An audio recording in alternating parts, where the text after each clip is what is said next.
Bom, nós dissemos que existem regras e legislação específica para o mercado de câmbio.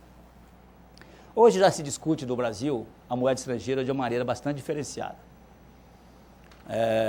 Mas a moeda estrangeira ainda tem um estigma, a negociação de moeda estrangeira ainda tem um estigma no Brasil. Até poucos anos atrás, quer dizer, a moeda estrangeira era um bem público, era um bem do Estado, porque o Estado tinha escassez de moeda, então nós tratávamos a moeda estrangeira como um bem de Estado. Um crime envolvendo moeda estrangeira era um crime lesa pátria, né? Como qualquer outro crime, mas com uma conotação mais forte.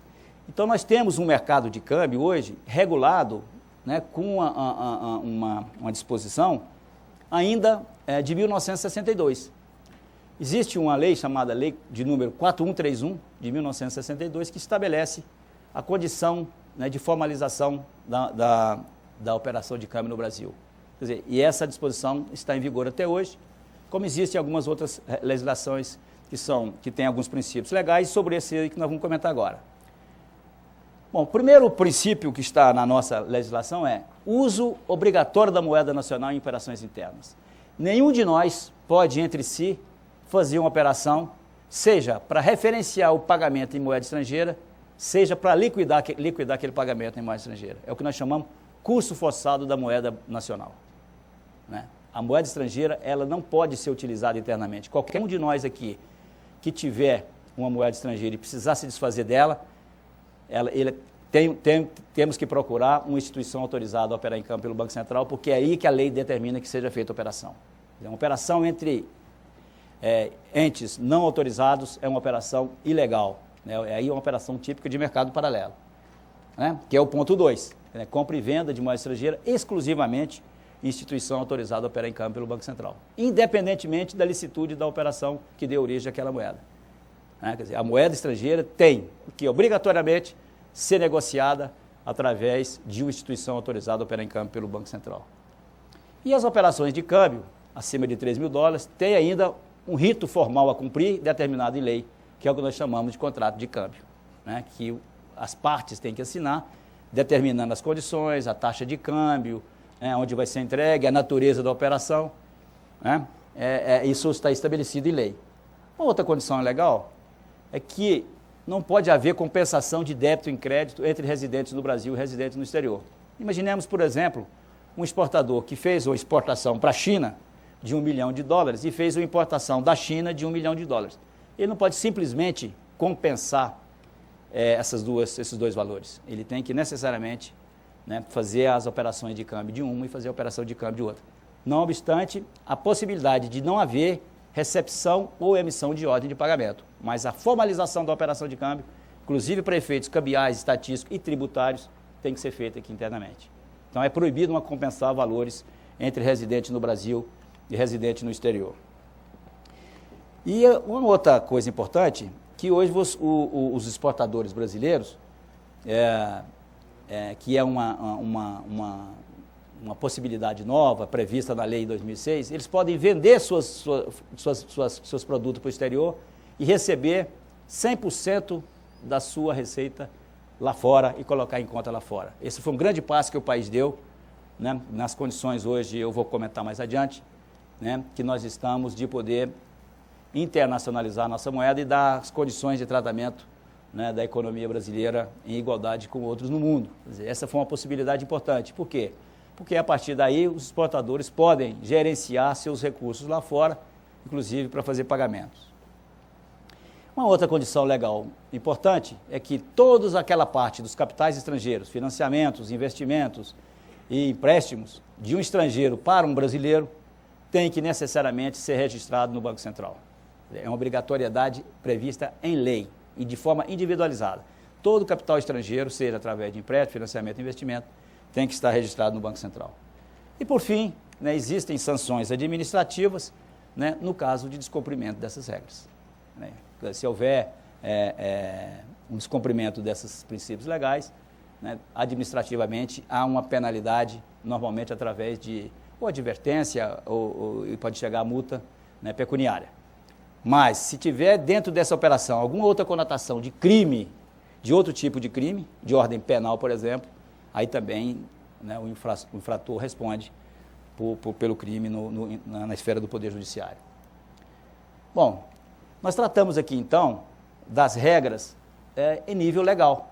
Quer dizer, aquilo que está previsto em lei. Isto, quer dizer, é a borda jurídica que todos nós temos que seguir.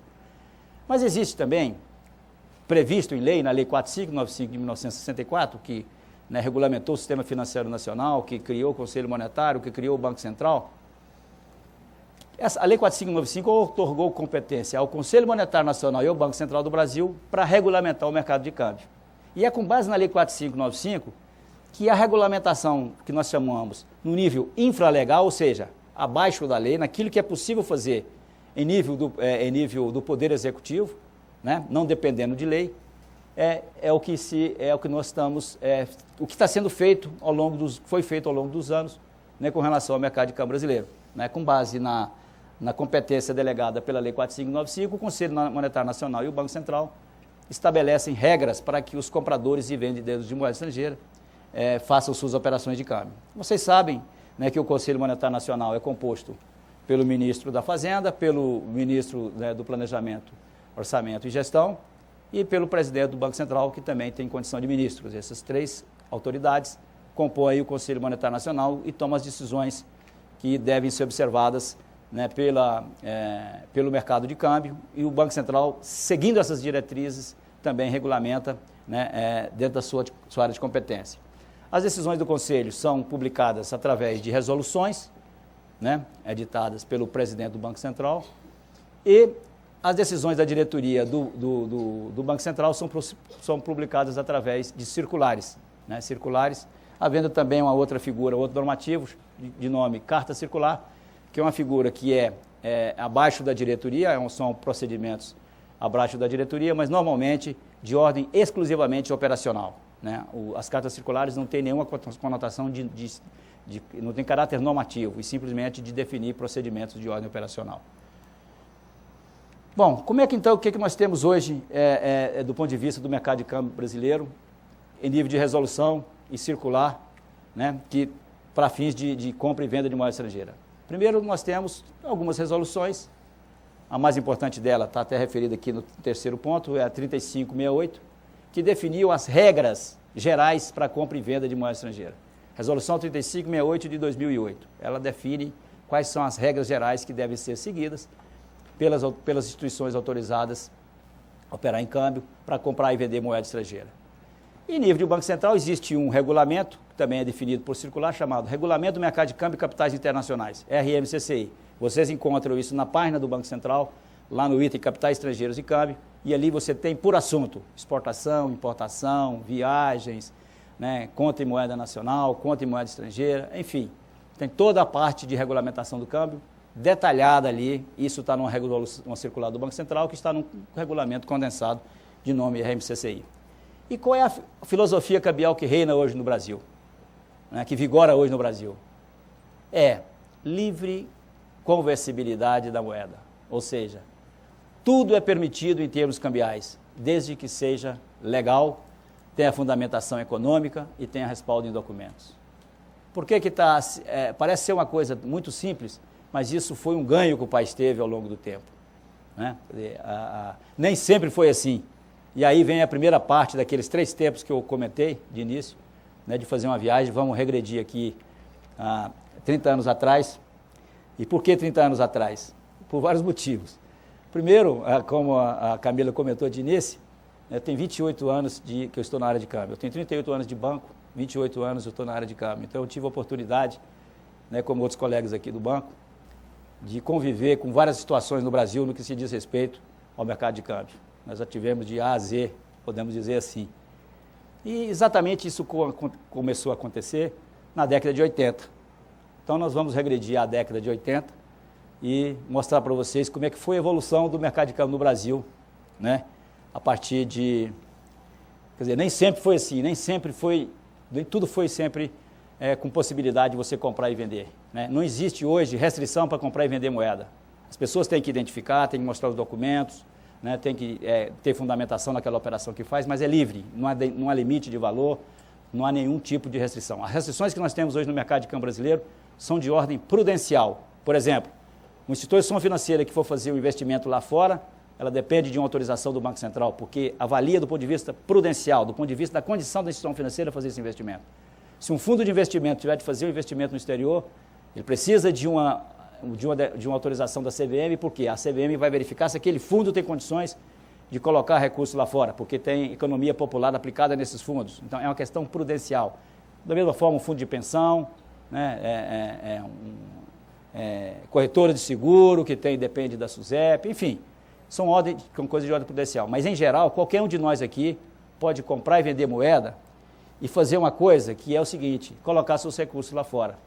Né? Qualquer um de nós aqui, desde que tenha origem na lista, nos reais que vão comprar moeda estrangeira, né? Desde que sejam pagos todos os tributos, não há nenhum impedimento, nenhuma restrição para que se coloque os recursos lá fora, que faça investimento, faça aplicação, faça o que a pessoa bem entender com os seus recursos. Não há mais nenhum tipo de restrição dessa natureza. Né? E aí as disponibilidades, as podem serem constituídas. O exportador pode receber lá fora, pode fazer compra aqui no mercado, colocar esses recursos lá fora. As pessoas que têm recursos lá no exterior podem utilizar isso para liquidar seus compromissos externos. Enfim, há uma ampla liberdade cambial do ponto de vista da conversibilidade. Muito embora, né, o fato de haver uma liberdade cambial, né, o Banco Central nunca se descuidou da questão prudencial no que se refere à lavagem de dinheiro, no que se refere à licitude das operações. Todas as operações são identificadas. Existe um sistema no Banco Central que capta todas as operações de câmbio realizadas no dia. Hoje, por exemplo, nós já temos todas as operações realizadas no mercado de câmbio no dia de ontem, né, com identificação das pessoas, com o CNPJ, da natureza da operação, o valor, o beneficiário, o remetente ou beneficiário no exterior, no país, enfim. Nós temos condições de identificar qualquer operação. Então, o fato de ter liberdade cambial não quer dizer que haja uma permissividade do ponto de vista dos monitoramentos e dos controles. Obviamente que, como nós comentamos ali, existe o mercado paralelo. Né? Esse é um mercado que não está sob a área de jurisdição do Banco Central. Né? Isso é uma questão criminal, né? Quer dizer, não está sob a questão administrativa.